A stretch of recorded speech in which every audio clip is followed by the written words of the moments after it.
नमस्कार किसान भाइयों। आज के इस वीडियो में मैं आपको एक विशेष जानकारी देने वाला हूं। चूँकि हमने देखा होगा जैसे ही हमारी गेहूं सिंचाई पर आती है 20 से 21 दिन पे हम पहली सिंचाई करते हैं। तो हमारे किसान भाई एक सबसे बड़ी गलती करते हैं कि पहली सिंचाई पे ही यूरिया के साथ तरह तरह की खादें प्रयोग कर लेते हैं। उसमें ह्यूमिक भी डाल देते हैं, कुछ किसान भाई जिंक सल्फेट डाल देते हैं, कुछ किसान भाई माइक्रोन्यूट्रिएंट का पूरा वैग डाल देते हैं, या अलग अलग तरीके की चीज़ें आजकल ट्रेंड में है कि बहुत ज़्यादा पहले यूरिया पे डाली जा रही हैं।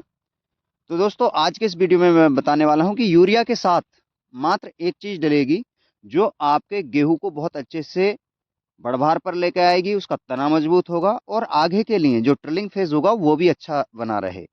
क्योंकि जानकारी के अभाव में हमारे किसान भाई अपना बजट जबरदस्ती बढ़ा लेते हैं। देखिए दोस्तों, गेहूं की फसल के अंदर दो मुख्य तत्वों की ज्यादा आवश्यकता होती है, एक नाइट्रोजन और दूसरा पोटेशियम यानी पोटास। शीतकालीन सत्र में चूंकि सर्दियों में ही हमारा गेहूं होता है, तो पौधे के अंदर बाकी सभी तत्वों की आवश्यकता होती है, लेकिन अगर बात करें मात्रा में ज्यादा की तो नाइट्रोजन और फिर पोटेशियम। तो हम पहली सिंचाई पर जब हम 20 से 21 दिन पर सिंचाई करें तो एक तो नाइट्रोजन ले, और नाइट्रोजन यानी यूरिया की मात्रा आपको लेनी है 5 से 6 किलोग्राम प्रति बीघा, यानी 30 किलोग्राम प्रति एकड़। क्योंकि ज्यादा यूरिया भी कई बार फसलों को ज्यादा नुकसान देता है, या कह सकते हैं कि हमारी भूमि की उर्वरा शक्ति को जो घटा रहा है वो यूरिया ही घटा रहा है। तो आप उतना ही यूरिया लीजिए जितनी यूरिया की आवश्यकता हो। तो 30 किलोग्राम प्रति एकड़ की दर से आप यूरिया लेंगे। और जो पोटास लेंगे, अगर आप रेड पोटास लेते हैं तो 7 से 8 किलोग्राम पर बीघे के हिसाब से लेंगे। अगर आप बायो पोटास ले रहे हैं तो कुछ पोटास ऐसी हैं जिनका बैग जो है 5 से 10 किलो आता है और कुछ 40 किलो की भी आती हैं। तो पर एकड़ की ये डोज रहती है, यानी 10 से 40 किलोग्राम पर एकड़ अगर आप बायो पोटास लेते हैं। और मैं सजेशन दूंगा कि आप बायो पोटास ही अपनी गेहूं की फसल के अंदर यूज करें। तो ये दोनों चीज अगर आप 20 से 21 दिन पर पहले यूरिया के साथ पहली सिंचाई से पूर्व अथवा 2 से 3 दिन बाद लगा देते हैं तो आपको बहुत ही बेनिफिट आपकी गेहूं की फसल में मिलेगा। अब बात करते हैं नाइट्रोजन के फायदे। तो ये तो सभी जानते हैं कि ग्रीनिंग प्लस बढ़वार, इन दो चीजों के लिए हमारी नाइट्रोजन जानी जाती है। और जब ग्रीनिंग होगी तो उसमें प्रकाश संश्लेषण प्रक्रिया ठीक से होगी, भोजन अच्छे से बनेगा।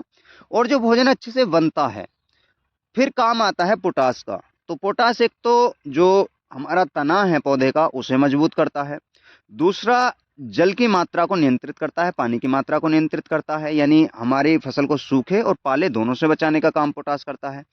हमारे पौधे के अंदर रोगों से लड़ने की क्षमता अगर कोई विकसित करता है तो वो पोटास करता है। तने के अंदर अथवा पत्तियों के अंदर कार्बोहाइड्रेट जो होता है वो अच्छे से डिस्ट्रीब्यूट हो जाए, उसका काम भी पोटास करता है। और दोस्तों, पोटास जो आपने देखा होगा भूरे रंग की जो पत्तियां पड़ जाती हैं किनारों से या फिर ऊपर चोंच पे जाकर के, तो वो पोटास की कमी से ही होती है। और पोटास की कमी यदि हो जाए पौधे के अंदर तो एक तो पत्तियों पे हमें दिखने लगता है, दूसरा पत्तियां छोटी हो जाती हैं जिसके कारण से पूरी ग्रोथ पर पौधा आता नहीं है, ट्रिलिंग भी अच्छी नहीं होगी। तो कह सकते हैं कि पोटास बहुत ही महत्वपूर्ण भूमिका निभाता है गेहूं की फसल के अंदर। और यही हमारे किसान भाई कमी करते हैं कि जो किसान भाई डीएपी से गेहूं की बुवाई करते हैं उन्हें तो बहुत ही आवश्यक हो जाता है पोटास को डालना। और हमने देखा है कि खादर के अंदर जहां मोटी दुमटियार भूमि होती है, जहां डीएपी का प्रयोग किया जाता है, वहां हमारे किसान भाई पोटास लगाते ही नहीं है। और जो किसान भाई पोटास लगाते हैं उनकी पैदावार अच्छी होती है, और फिर कहते हैं कि भाई रेतीली भूमि के अंदर गेहूं की पैदावार अच्छी होती है और जो मोटी काली चिकनी मिट्टी होती है उसमें कम होती है। वो इसी कारण से होता है कि हम वहाँ पोटास की मात्रा डाल ही नहीं पाते हैं। तो आप पहली सिंचाई पर पोटास अवश्य डालें, मात्रा मैंने बता ही दी है। और जो दूसरी सिंचाई आप 40 दिन पे करने वाले हैं या 42 दिन पर करने वाले हैं, उस समय आपको जिंक सल्फेट हुआ, ह्यूमिक एसिड हुआ, या जो भी ट्रिलिंग के लिए ज़्यादा बम्पर चीज़ होती है वो आप डालिए। उसके लिए भी मैं दूसरा वीडियो ले आऊँगा कि आप उसमें क्या क्या चीज़ें डाल सकते हैं जिससे आपके पौधे की ग्रोथ प्लस ट्रिलिंग अच्छी हो। और नंबर्स ऑफ ट्रिलिंग जब पौधे में ज़्यादा होता है तो ज़्यादा वालियाँ आएंगी, ज़्यादा वालियाँ आएंगी तो बम्पर पैदावार आपको हो जाएगी। तो आज के इस विशेष वीडियो में मैं आपसे बताना चाहूँगा आप किसी पे भी ना जाएं, क्योंकि दुकानदार लोग आजकल होता यही है कि यूरिया के साथ तरह तरह की चीज़ें भिड़ाते हैं। जिससे हमारे किसानों का बजट भी बढ़ता है, जेब पे लोड भी पड़ता है और फायदा उतना नहीं मिल पाता जितना मिलना चाहिए। तो आप पोटास और यूरिया ये 2 चीज पहली सिंचाई पर लगाइए। बाकी अगला वीडियो आएगा, उसका इंतजार करिए। 21 से 20 दिन पर आपको पहली सिंचाई कर लेनी होती है गेहूं के अंदर।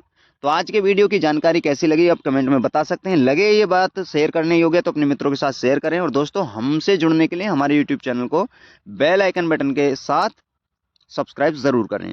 तो आज के वीडियो में केवल इतना ही। नमस्कार किसान भाइयों।